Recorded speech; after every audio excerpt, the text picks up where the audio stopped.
So my name is Chen. I'm from HP Labs. So today I'm talking about how to choose the platform you want if you want to conduct large scale of text analytics.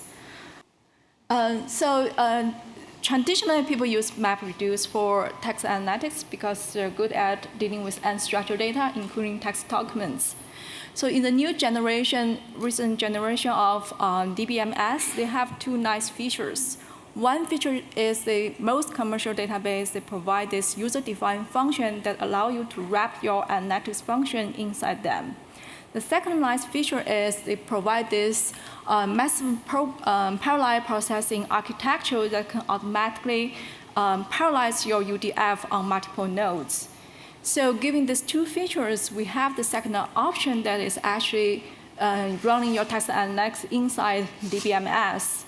So the question we ask here is which platform we should choose, right, in terms of performance.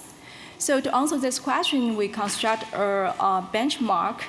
So comparing to the gene-based talk yesterday, we are similar in the sense that we construct a benchmark, but here we focus more on the text analytics. So we consider a leading DBMS vertical, and we consider the popular MapReduce, Hadoop, and Pig.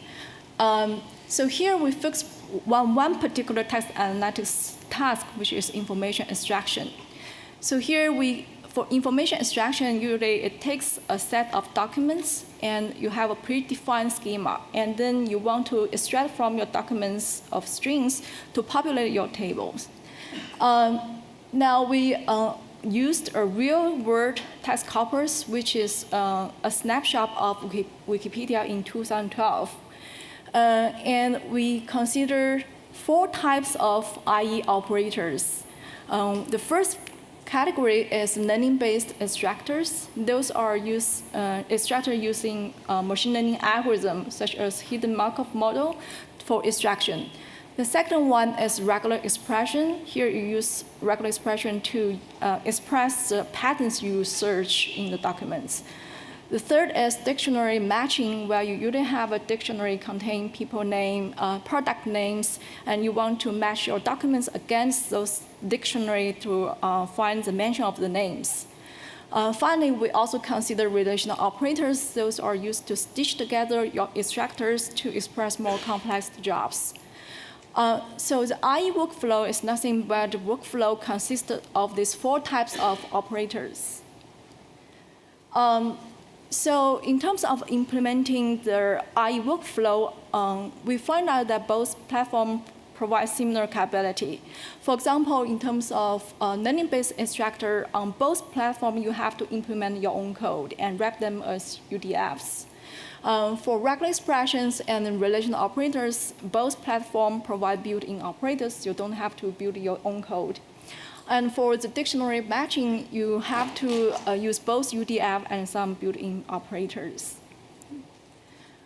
So we perform a lot of experiments, and if you are interested, you can stop by our poster for details. But here is a high-level summary. We found out for the learning-based extractor, which is very CPU-intensive.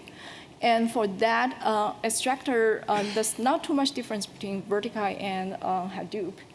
However, for all the other queries, Vertica is much, much faster. In particular, if you look at the multi-step workflow, Vertica is 6 times faster.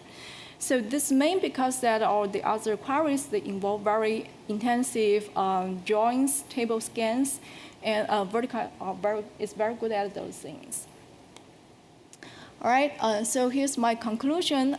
Basically, 2 takeaway message. One is we found that parallel DBMS is a viable alternative for text analytics. So it's really attractive alternative, especially when you consider you want processing the data extract from your document using DBMS.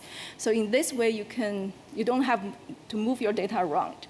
Second is we found out UDF performance has a real great impact in both platforms. So you need to, in the future work, we want to pay our attention to how to tune the UDF performance. So that concludes my talk. Thanks.